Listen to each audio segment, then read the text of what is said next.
Well, hello, and welcome to another episode of Unstoppable Mindset, where inclusion, diversity, and the unexpected meet. Today, we get to play with unexpected a little bit and other things like that.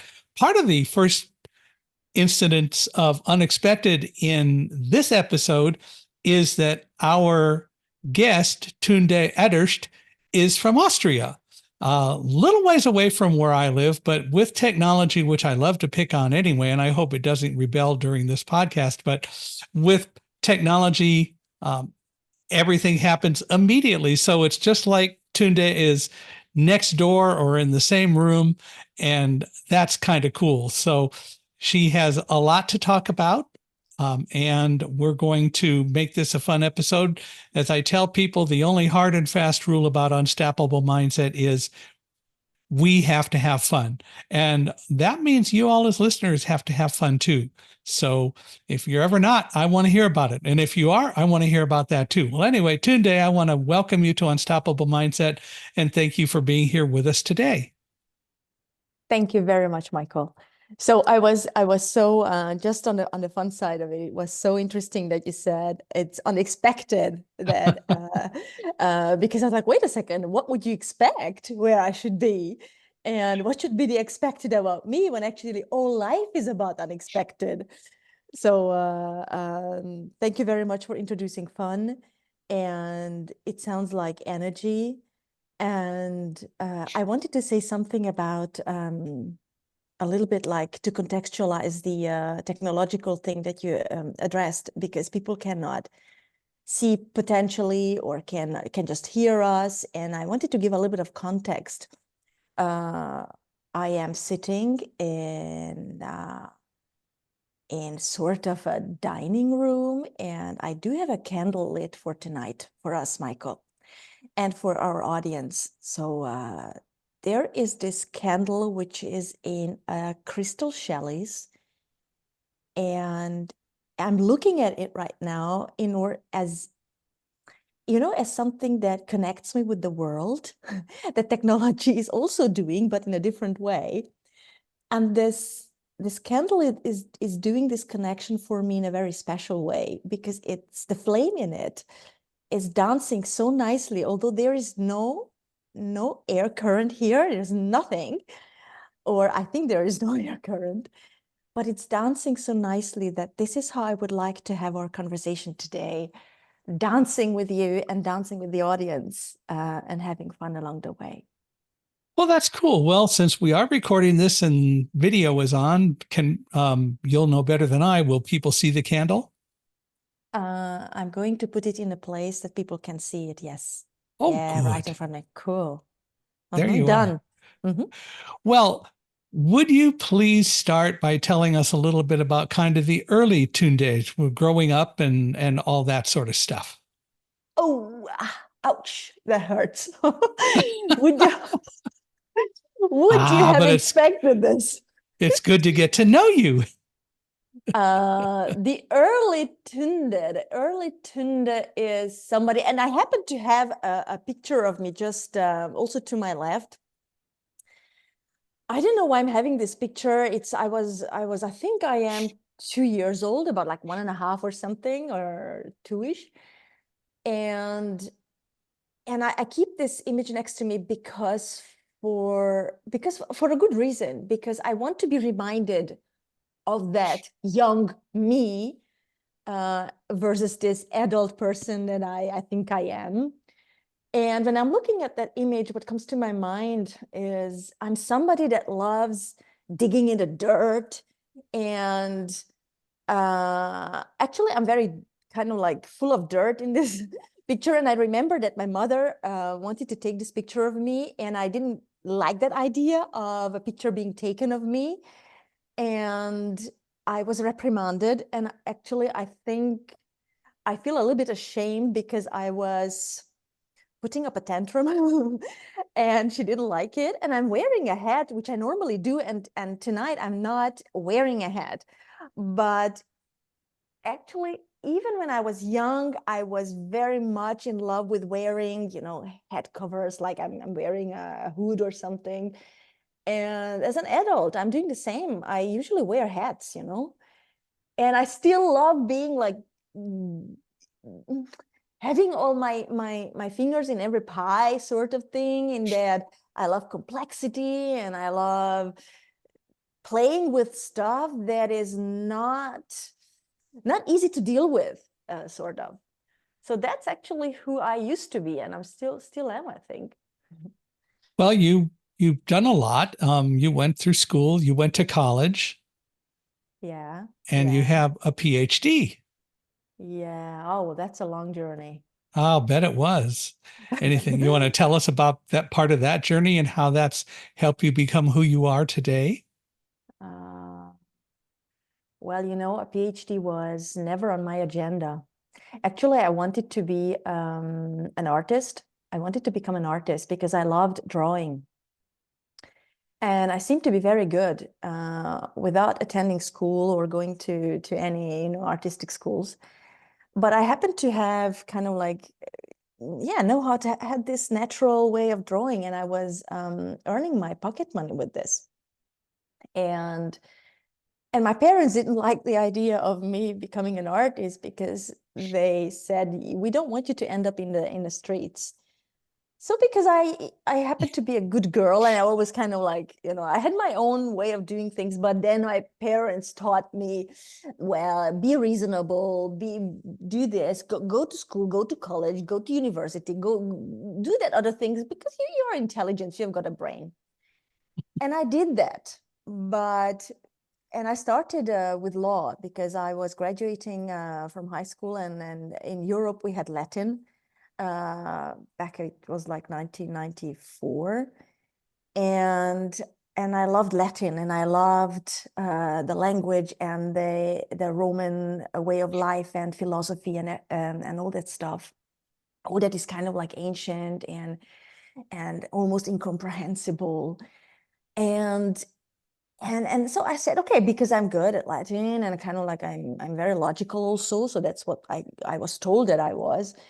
So to go and study law. And I did until in the second half of my studies, I was invited by a criminal lawyer to go and help him interpret in a small cell, because he had a defendant and he was dealing with black papers.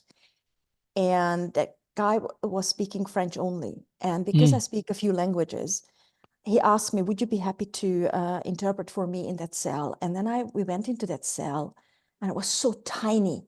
I couldn't even sit down because it was just a small table, and they were facing each other. They were sitting facing each other, and I had to stand upright because there was no place. And then they were yelling at each other in that small cell. That kind of like, it came as like as a realization, is this what then I'm supposed to do when I'm in that profession? Is this what law is about? That I just is this how I'm going to treat people? What is this about? And I really had a sort of soul crash that made me kind of like question the purpose of what I was doing. And I remember that I went home and my legs were shaking because I needed to vow to my dad, Dad, I'm not gonna pursue this career. This is not me. I cannot do this. And I was having very good grades. So Mhm. I should have succeeded very nicely because I was already in the second half of the studies. But then I needed to go home, to tell Dad, no, Dad, this is not for me. So that's a little bit like a bit me. And then it's that sort of experience continued on and on because I still kept being extrinsically motivated in what I chose to do, because the next thing was my girlfriend was coming and saying, okay, Tünde, if the law is this thing that you believe is not meant for you, then you're so good with languages. Why don't you do and study translation and interpreting, which I did again. Yeah. And I finished that, and I received a scholarship, and then I went to Brussels, and I was interpreting simultaneously for the European Union and at the Parliament, the European Parliament, and sitting in a booth and transporting ideas from one language into the other until the moment when I got bored. I really got bored with it because I thought like, okay, so I can do this now. And it was no more exciting. And then I realized, okay, I can do this and I'm good and I learned it and their skills is all good, but I didn't feel fulfilled. And then I remember that by then I had practiced simultaneous interpreting for 10 years and I was earning very well. So I couldn't complain. Yeah. But then I went home and said to my husband, I think we need to do something about this because I'm missing something in my life. And he said, you know what? You will look, we'll sit down for a while. We'll take 1 month. I'll do some research on my own and you'll do some research on your own. And then we'll sit together again and we'll see what we have found each. And then we'll kind of like talk about this. What was your husband doing at the time? He's an architect. Okay. And a physical engineer, like into acoustics and stuff A like creative this. guy. A very creative guy, yes. And so am I. But Right. I never really allowed myself to be one. So then this is how actually the idea came that why don't you do, he found coaching for me. Mm-hmm. And I found coaching for myself. The only difference was that I wanted to go to a different place for the education that I should receive to get educated. And I was more into like, this, I remember back and then I wanted to reconnect with French. I like to always stay in touch with French and speak French a lot because I really love the language. I love the people. I love the country. And I didn't want to lose touch with the language. And then he came and said, no, you know what? This is not you. Coaching is good. So great that we are on the same page with each other. So that he said, it's good that I seem to know you well enough, he said back and then. And that you seem to know yourself well enough.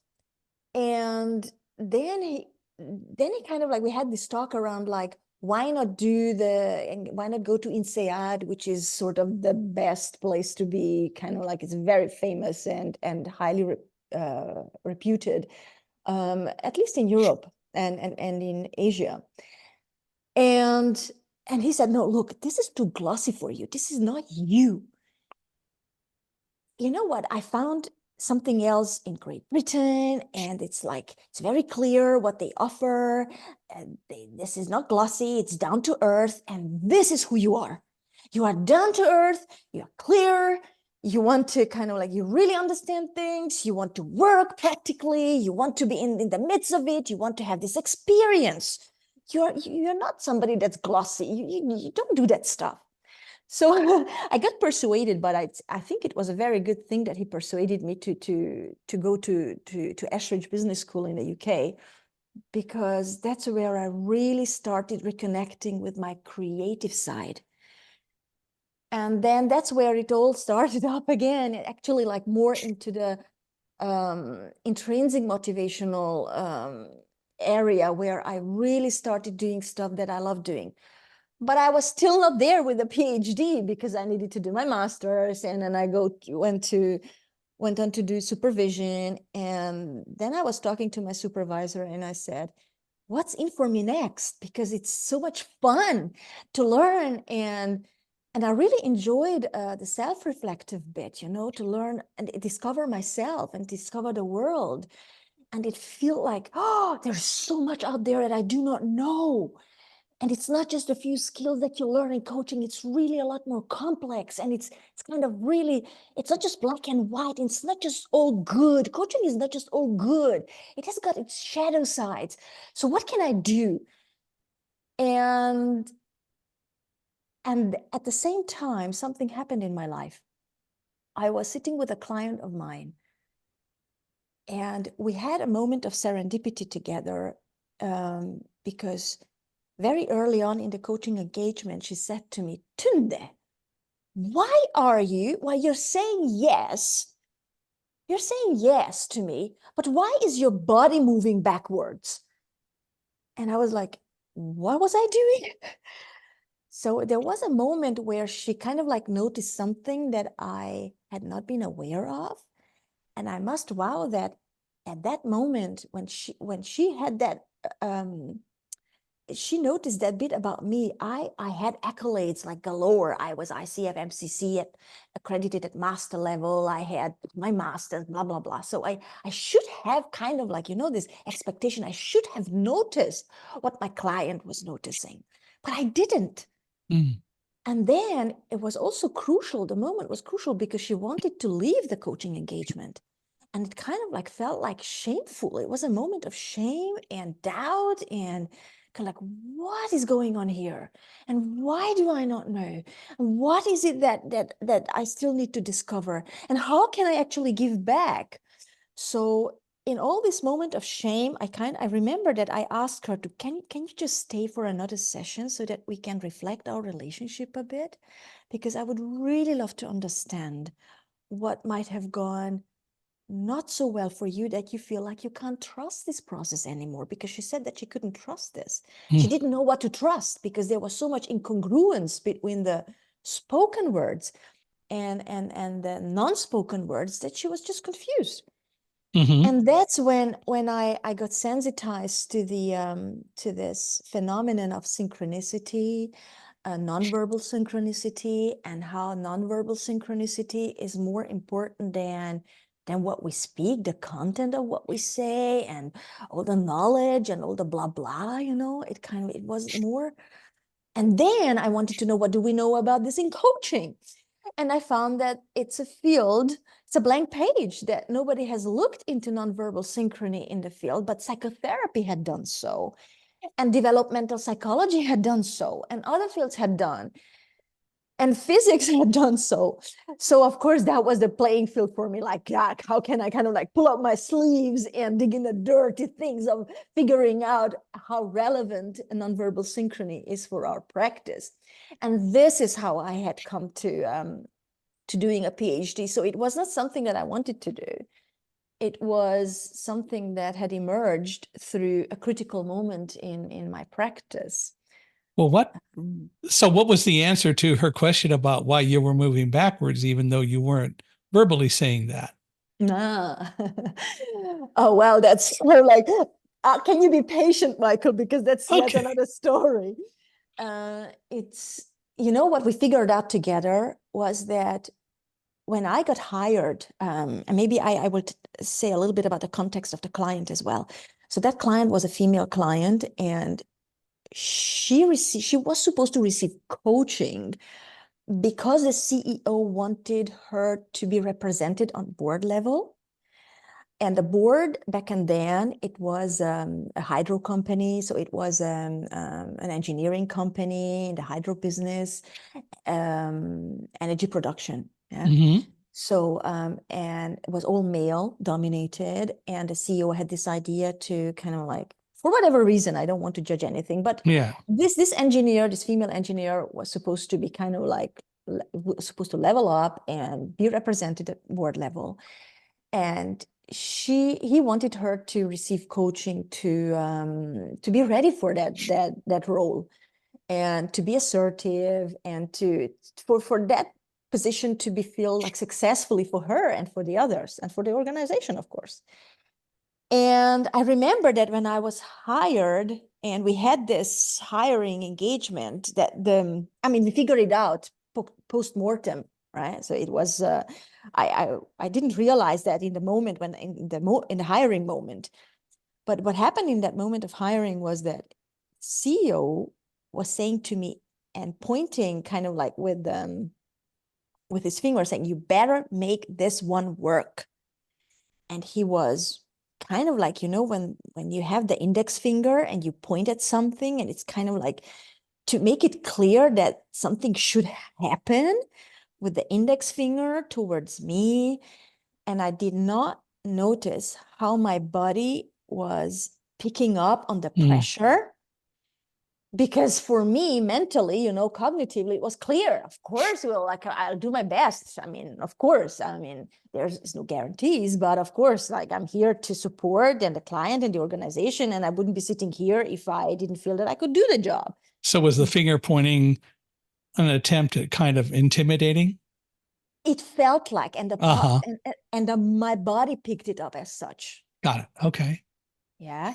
And then I went back to notice that kind of like when that the body picks up on everything around us, like the impulses that we received from the environment. The body is the best instrument that will collect information before the brain can ever process anything. So it's the body doesn't lie. It will not lie. And it will be our most reliable instrument to tell us how we are really doing. And I noticed about myself that I wasn't paying attention to that wisdom. And I was too much in my head, you know. I was like cognitively, yeah, sure. So not almost forgetting about this element of we are lodged in our body, and it's the senses that actually drive our cognition, first our perception, and then our cognition, and then emotions.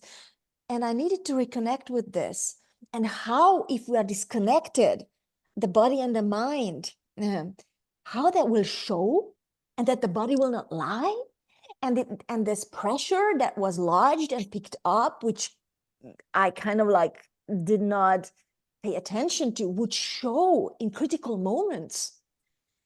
And it take me unawares, and how important it is to not just think about what the mind and the mental, the processes that happen to us, but what else is there that shapes our being there, and being in relationship with other people. Because it's this thing of nonverbal synchrony just doesn't just apply to coaching, it applies to any interaction, human interaction. So yeah, that's what happened. So did that person then continue to have a coaching relationship with you? Did you guys work it out? Yeah, we Uh-huh. did. Yeah, That's we did. cool. And that's the fascinating thing, because the client didn't really want to go. She didn't want to leave. She just wanted to kind of like, it was her invitation to, can we just be more real? Mm-hmm. And she was a better coach in that moment than I was. And I think that she picked up on this vulnerability that I was bringing into the relationship.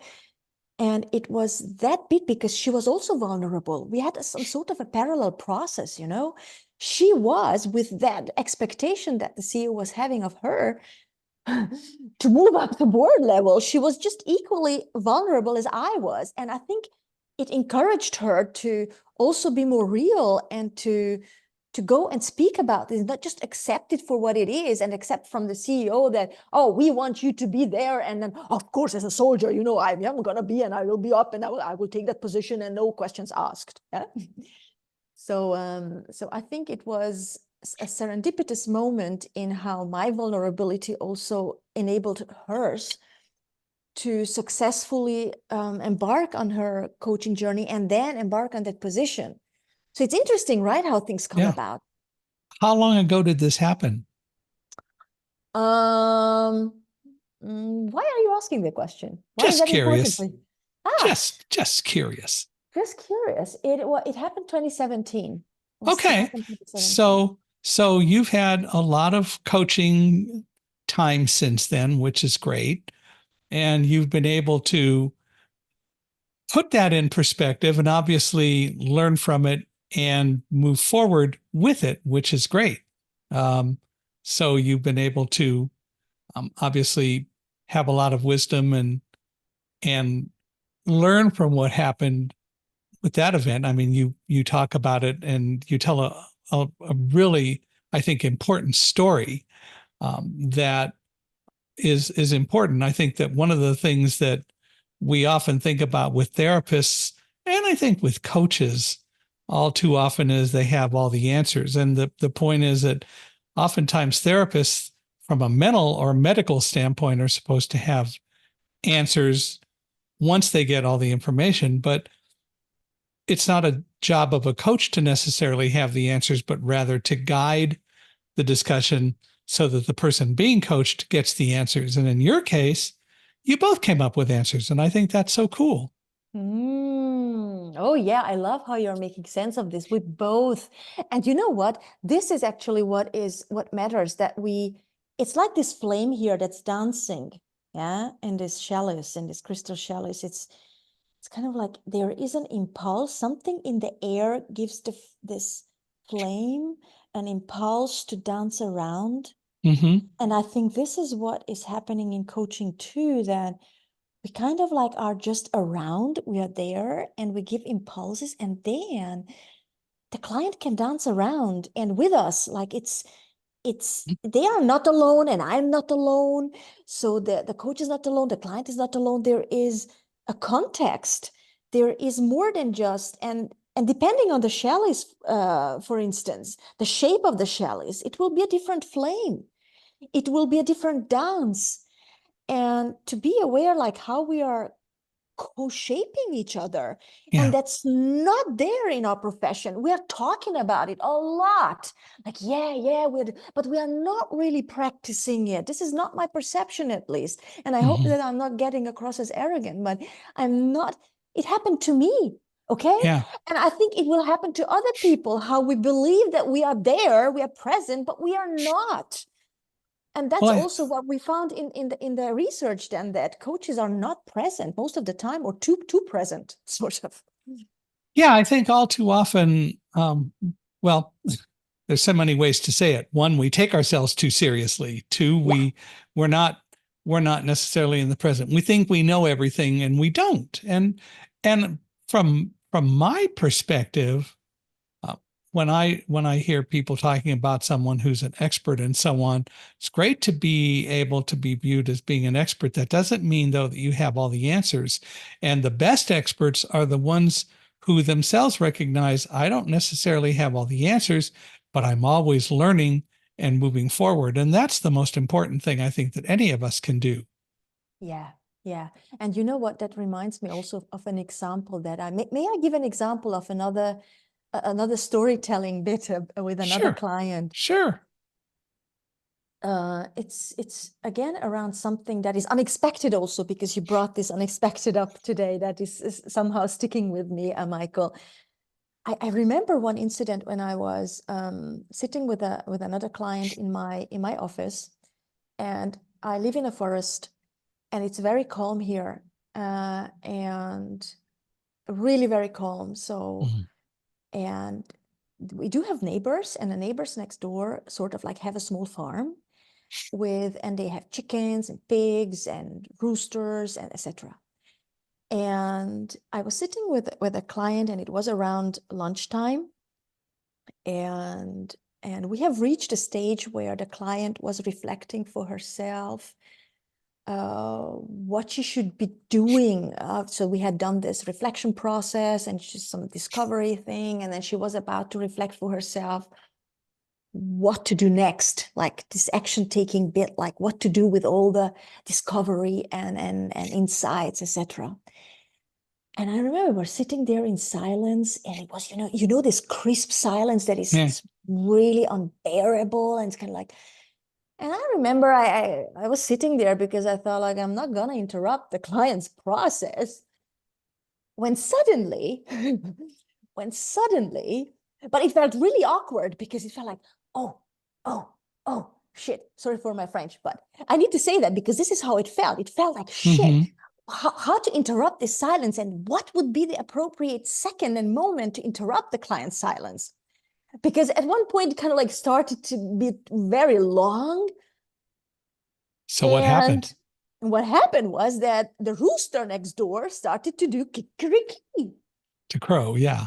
to crow. But the rooster did it in a very special way. Like it did it in a way as if his throat was, cracking and like Mm-hmm. in a very, very, like, it was fun, as if it would suffocate. And the client, no, it wasn't client. I burst out in laughter. It was so funny. I felt like, gosh, this is really macabre. The whole thing that's happened is macabre, because like what is happening here? And just the sheer sound of the crowing, the crowing sound was so bizarre. And then then the client started laughing too and bursting into laughter. And I said, "Why are you laughing?" And she said, "You know what? You know what? I'm so happy that you started laughing because I wanted to laugh, but I was holding it back because this rooster is so stupid. And you know what? I think I should be doing something stupid in my life for a change." And she meant by doing something stupid, like something crazy, daring, something Hmm. that was out of the usual, out of the common, which would have been totally the opposite of what she was and how she would normally act and come up with action taking. So this is, again, for me, it's like, because you said like we don't know the answers. No, we don't, but something else in the context probably will give an impulse for us to have an answer. Yeah. And that's what integrative presence is for me about. Like, how do we integrate other things than just the self or the other? Can we integrate more than what we believe we should be doing? And how, like, because you said like we should be taking ourselves seriously. Yeah, because we are taking ourselves too seriously. If I had interrupted that silence because it felt awkward for me and I wouldn't have been able to hold the silence, this moment of serendipity wouldn't have emerged for the client. Do you think that it was awkward for her to be silent? Um, wow, that's a good question. I do not know. We did not Hmm. go into that. I think for her, it was just important that she could have this, moment of release and Yeah. realization. But it's a very, very good question, Michael. I don't know. You see, I could have asked that as well. Like, But okay, and the discomfort may have been much more with you than with her. She may have been comfortable in the silence, but she obviously came to a conclusion when you started to laugh at the rooster, and then she did as well. So it does go to show that sometimes, again, we don't necessarily have the answer to say, but mm, when we do things like, as you describe it in the story, the rooster crowing and you laughing and then she laughing, that was a very powerful moment, yeah, which and is cool.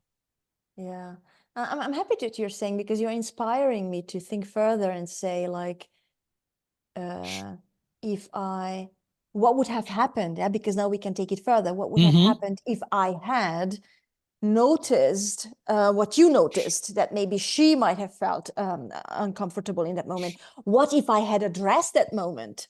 Right. See? Or she may have been totally comfortable, and now it's of course too late to know that, but unless you were to go back and ask her and she thought about it, but still, um, the, the answer is still that something occurred that caused you to react, that helped her react, and Mm. it definitely lightened the whole experience, which certainly was a good thing, Yeah, it turned which is out to be great. like, yeah, it turned out to be helpful for the client. Yeah, So that's yeah, so to take myself out of the equation, because it's not about us normally. That should not right. be the thing. Now, when did you get your PhD? I got my PhD 2021. Oh, it's recent, fairly. Yeah. And what was your PhD in? The umbrella concept is business and organization management, Got it. and then leadership development, and then of course this synchronicity, nonverbal synchronicity bit. Yeah. When did you develop the idea of the integrative presence? Oh, that was yet another thing. Like, I mean, like, that was, well, it was such a painful moment. Like, it's interesting that you're bringing this topic up, because uh, I was not I was not expecting. So it was unexpected, something Uh-huh. unexpected again. So I was not expecting to create a program around this. I was not expecting to do anything. I was just so much into this into this topic. Like, what is the point? How relevant is this for our practice? And how can it inform what we already know about presence and still do not know, or what we believe that we know, because there are a lot of theories about what presence should be. And also to overcome a lot of resistance, because I did meet a lot of resistance, people telling me, you cannot measure presence, I was told. And I said, wanna bet? Like, wanna bet? Like, you can measure anything. It just depends on the take that you are, what take you are, what will be your take on this? How are you going to approach something? Everything is measurable. It just needs the right way of looking at things. So I didn't give up. So I didn't listen to the people kind of like putting up resistance to this idea and also critiquing it heavily, which is part of doing research. So I very much acknowledge this. And it was also helpful because it tested me like where I am with my hypothesis and where I was with my stance on the research. But then to answer your question is, the data was there. And I must say, I really did a massive project. So something that nobody was expecting to see in the field. I could recruit 187 coach-client pairs. And I was accompanying their coaching process over time, over 8 months. And I could get the coaches to video record their sessions so that we could really get video data. And to analyze the motion energy, the nonverbal synchronicity between them over time. So I did process research, and it was massive. It was really massive. And then and eventually when I was done and all went well, but there was a price that I paid. We may talk about that as well.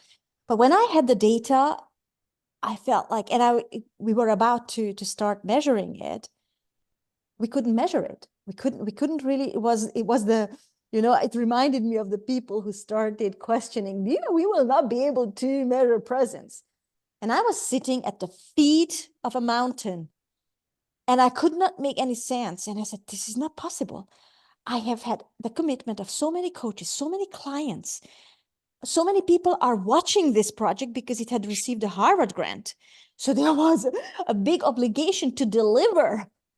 And I could not make sense of the data until I could take a step back, Michael. And I said, wait a second, maybe I'm looking at it from the wrong perspective, looking at it through the wrong lens. And then I contacted someone in Switzerland at Bern University, a professor, and we're talking about, because he was in the field of psychotherapy. I said, like, how do you measure nonverbal synchrony? And he said, well, we do have a validated instrument for that. And if you like, I will help you. You will need an education. You need to kind of like get educated in how to use the instrument. But then I think that this is going to be able to measure the process data that you have collected. Because normally the way people look at the data, it's static. So you take a sample here at one point, another sample at another point, and at an end point, and then you compare the data. But we had several data collection points to compare with each other over time. So, and there was a complexity in what we were looking at, several factors that we were comparing with each other. So it was this realization, this moment of, holy guacamole, how overcome this moment of despair, and the moment where I thought that I got stopped, because I felt like, stop, there's a dead end. I've come to a dead end. There's no more, I cannot move forward with this. To release this, to let go and kind of like just take a step back and say, no, it's possible. I've just potentially not taken the right angle. So what's the take that it takes to be able to make sense of the data? So that's that was something unexpected again, and where I could understand again how fragile it is, how we perceive and conceive the world, that things should be this way and it should be done that way, when actually nothing should be done in any way. And the more flexible and open we can state the things, the, the more valuable the contribution is that we can make to the world. Does it make sense to you, Michael? I think so.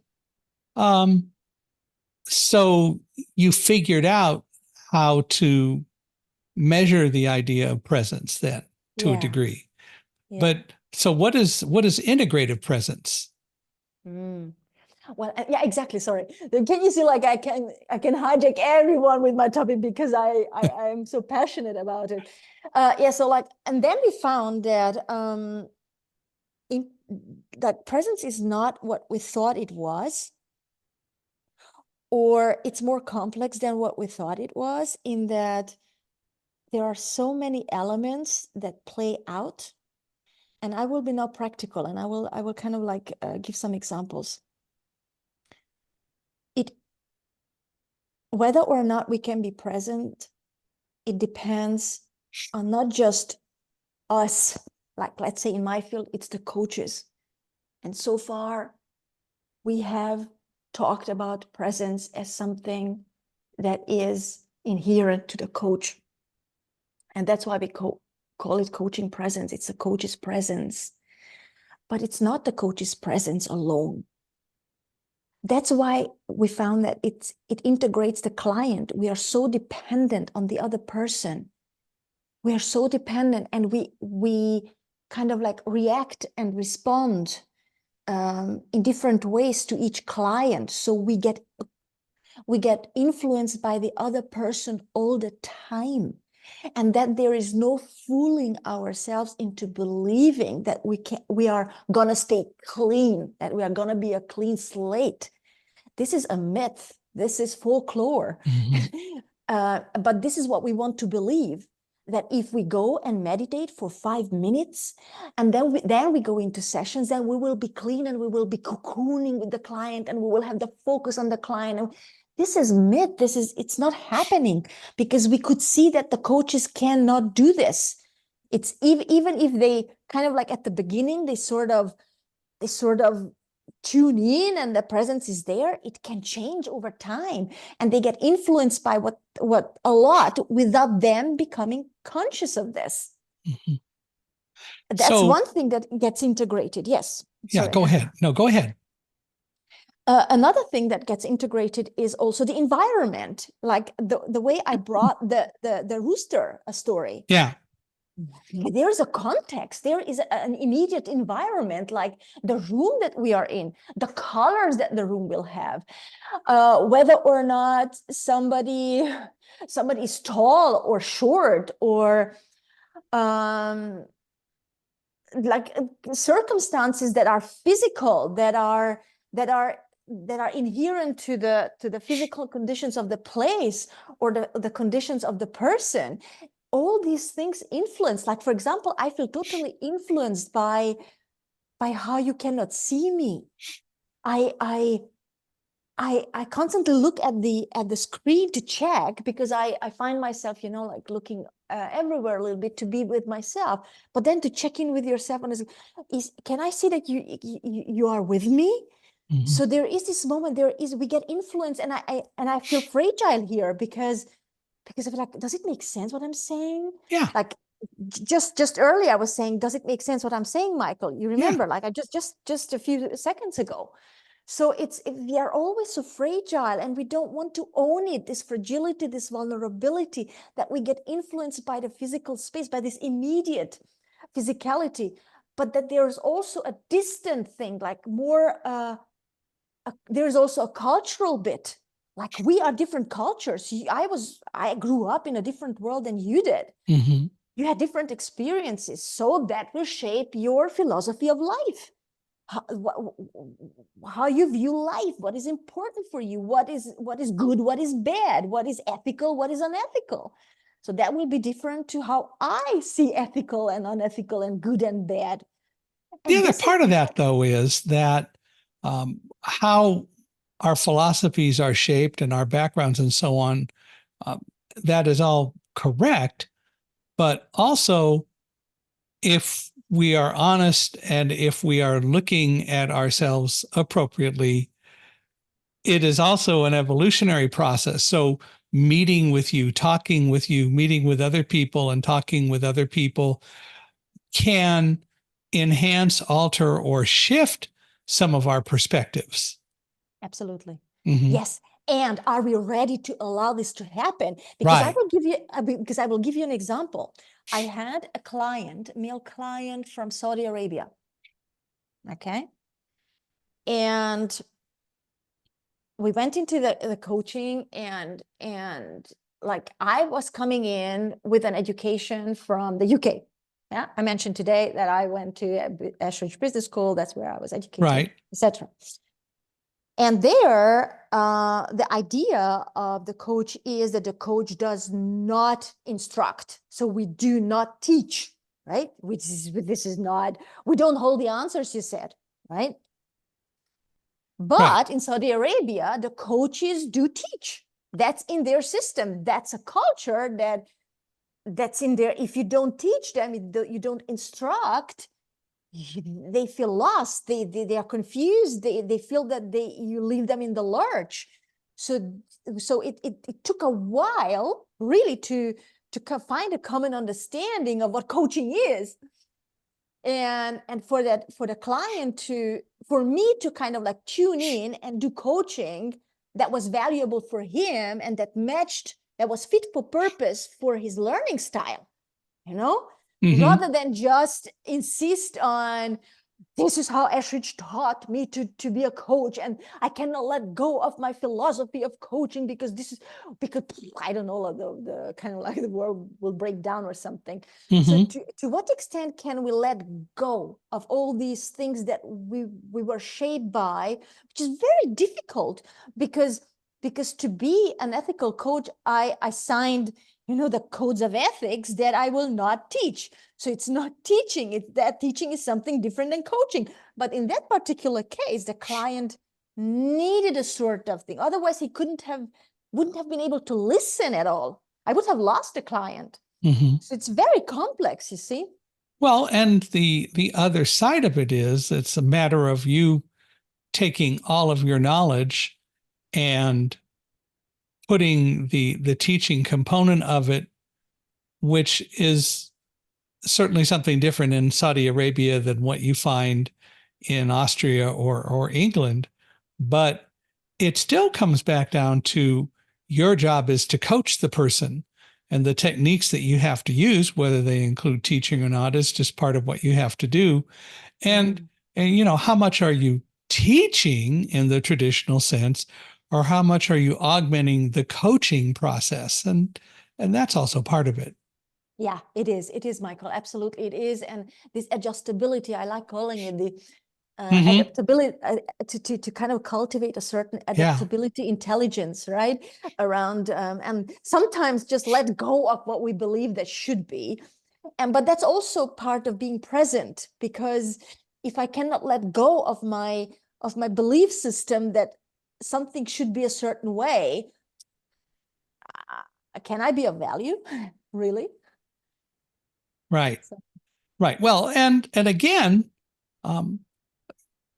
I guess it depends a little bit on what you consider teaching as opposed to coaching. Yeah. And so there has to be a way to meld the two in the situation that you found yourself in. And that's part of your ability as the coach to adapt and connect with the client, which is important, which I can understand. You said something I'm a little bit curious about, and you said, there are a lot of people who think that coach meditates for 5 minutes and then goes in and coaches, and that isn't really true. But what do you think about the whole concept of meditation in general? Whoa, you are opening up Pandora's box.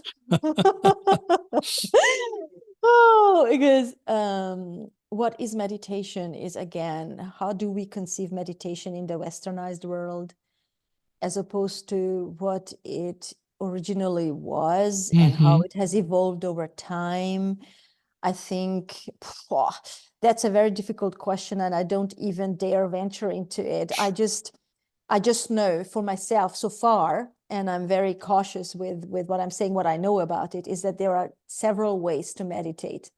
There are several ways to kind of like calm the mind, come back to what is now, let go, which is part of how we try to kind of be present or make sense of being present, stay always here, focused in a certain way. I do believe there's a lot of research on meditation, and the effectiveness of meditation on the brain and on our peace of mind, to be very primitive. Yeah, so Right. like how it calms the mind. But I think that we are, I think I would not dare to venture out too much, because I think this is a vast field and it's culturally so charged. Because like if you ask a Buddhist what he in India how he would see meditation, it's different to how we can even digest it. And even when somebody goes and learns how to become like to adopt Buddhistic meditation styles, when he or she comes back into our culture, the westernized world, it's like with yoga as well. It's adapted. It's a bit changed. It's different. It's because the context has changed. And maybe that's the point that I wanted to take. I think it's very, very important, for me at least, to always be aware of the context in which I am and which specific style of meditation would fit which context. Because I don't think that we can really make sense of anything in the world, but please correct me if I'm wrong, and also the audience to chip in at any point on listening to this, that how can we ever make any sense of anything without putting it into a specific context?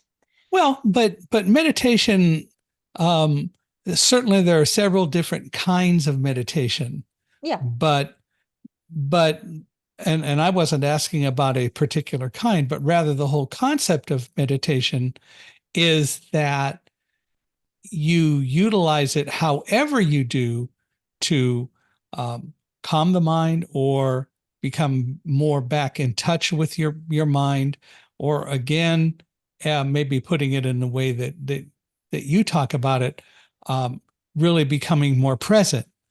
Mm. And I'm not in any way suggesting or wasn't asking for you to endorse a particular kind of meditation, but rather in general, conceptually, meditation is a process Mm. that gives you the opportunity, as I understand it, to um, slow down and separate yourself a little bit from the typical physical things that go on in the world so that you can become more in touch with yourself. Mm. And so if that is indeed true, and that's what I was really asking about rather than a particular kind of meditation, if that's true, does that make sense? Yeah.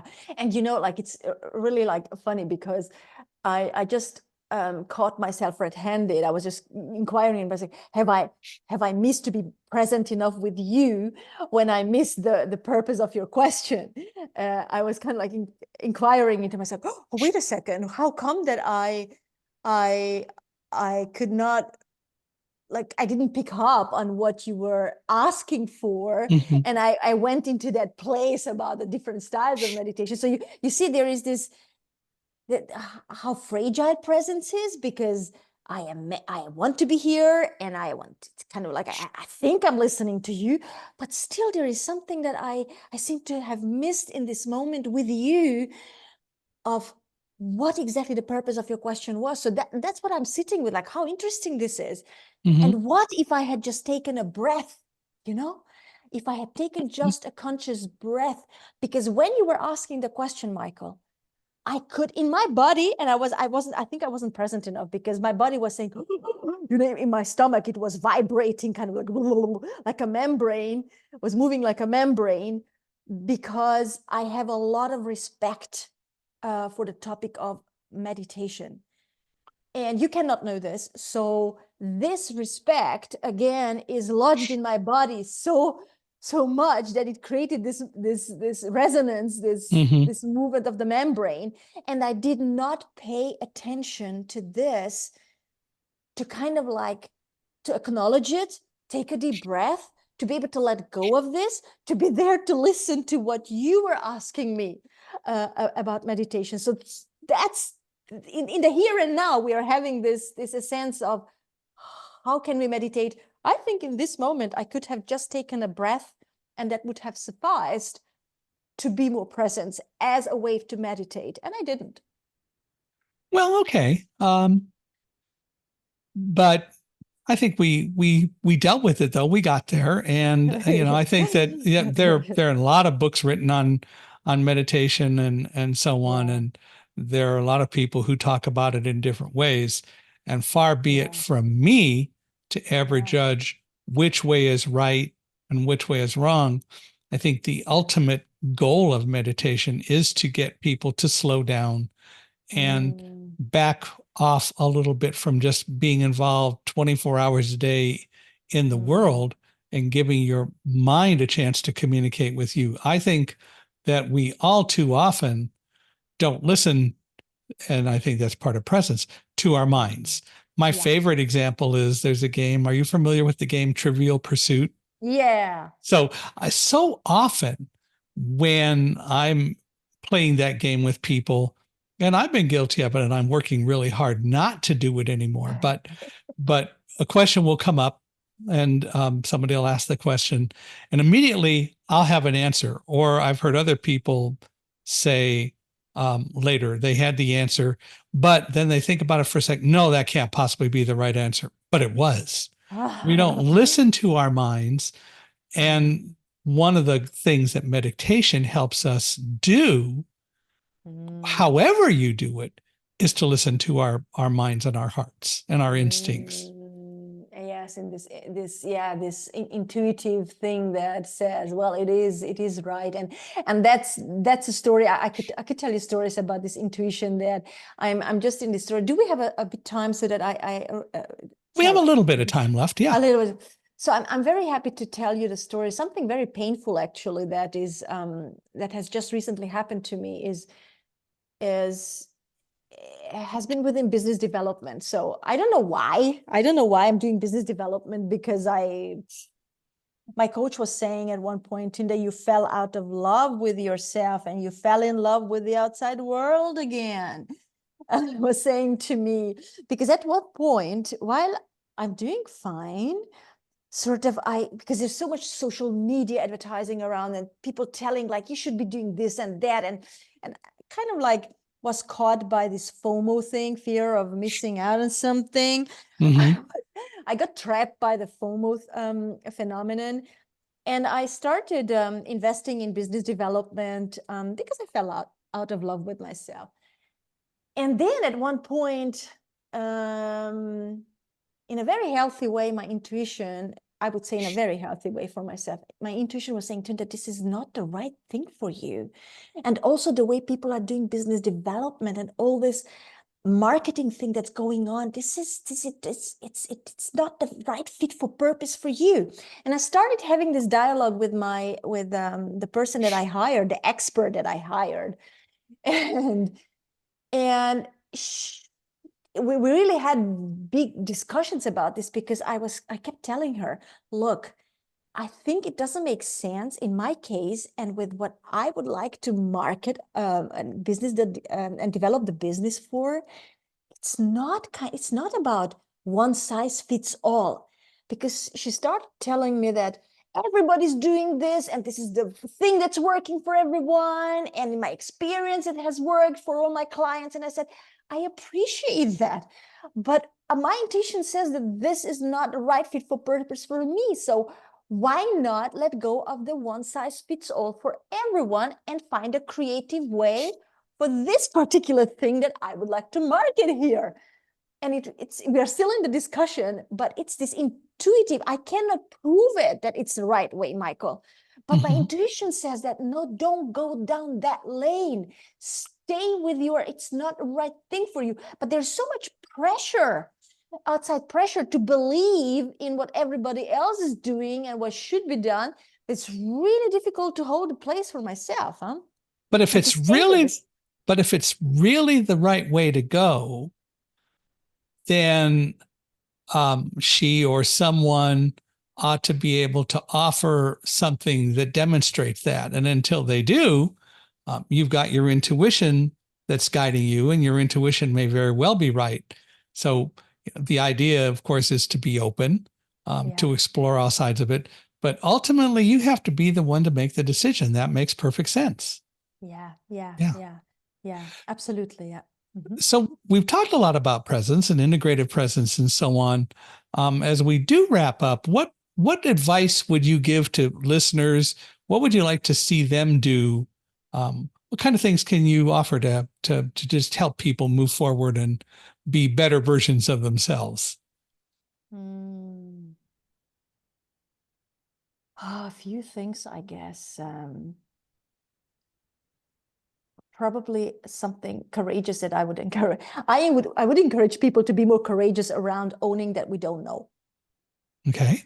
that we don't know, that there's so little that we know, and that we are standing on giant shoulders. And to be very cautious with what we know. And you see, like you could see, like how I was presenceless today. At one point, I could no longer hold a presence with you, and I just slipped. I slipped, and I could not. And I needed to acknowledge this, that we are human beings in the first place, and that and to own it and to work with it. To just yeah, to be vulnerable with this, and to start here, start where we are. Actually, to start where we are, use what we have, and to do what we can. And I think this is something that Theodore Roosevelt said, or it can be attributed to him having said this, to always just start where we are and be humble and modest about whatever we have learned, because I've really learned a lot and come a long way and still a long way to go. But it's Mm-hmm. always just start where we are, and be humble about who we are and what we already know, and always just do what we have, use what we have, and do what we can.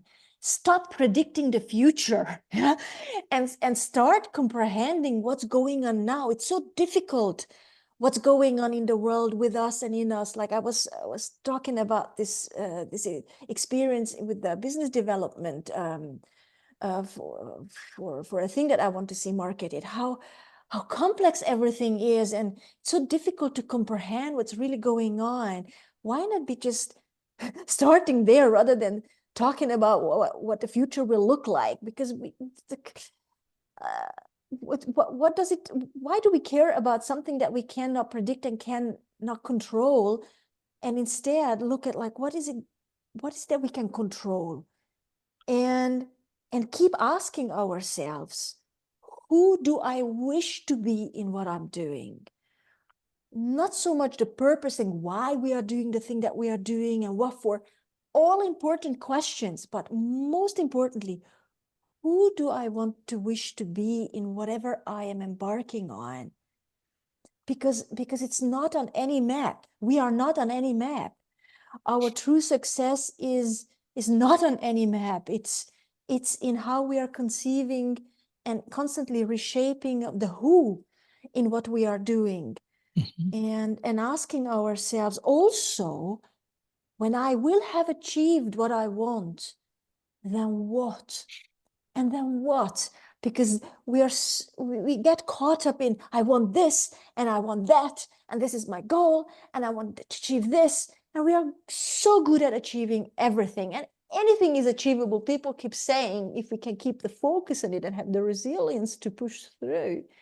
But then what will have happened then, and what will we have contributed? So to think a bit beyond the obvious uh, in our lives. I think that's what I would give away. Makes sense to me. Well, I want to thank you for being here and talking with us a lot. Do you have clients all over the world? Yes, yes. Well, then I hope that there will be people who are listening to this today who will reach out to you if they want to do that and they want to talk with you further. How do they do that?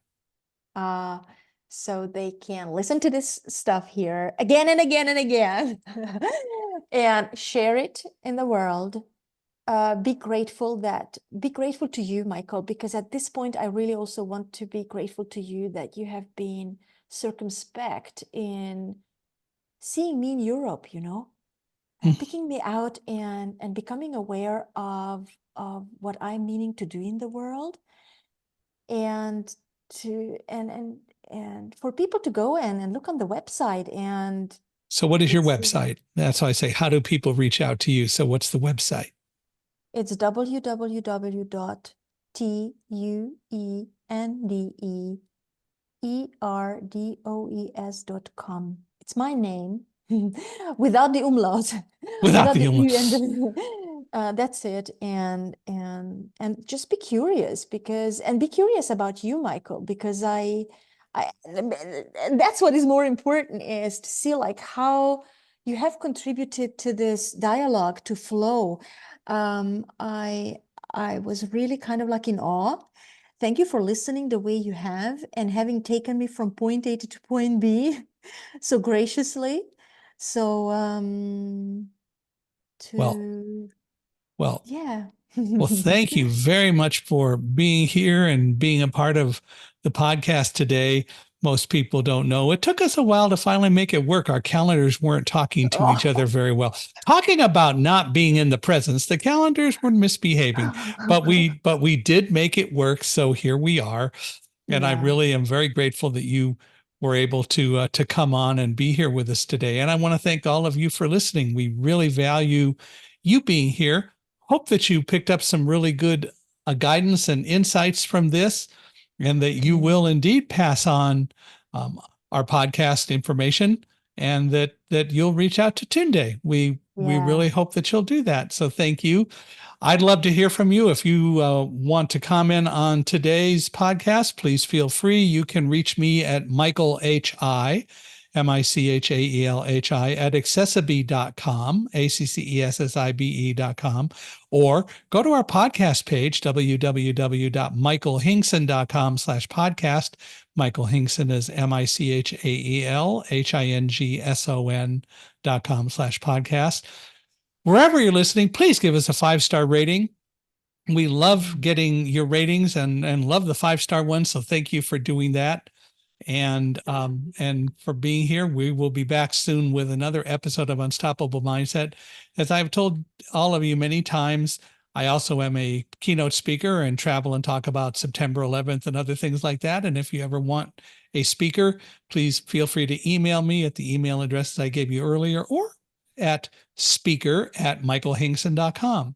So one more time though, Tünde, I want to thank you for being here and being with us today. Thank you for the unexpected, Michael. Well done. Thank you so much.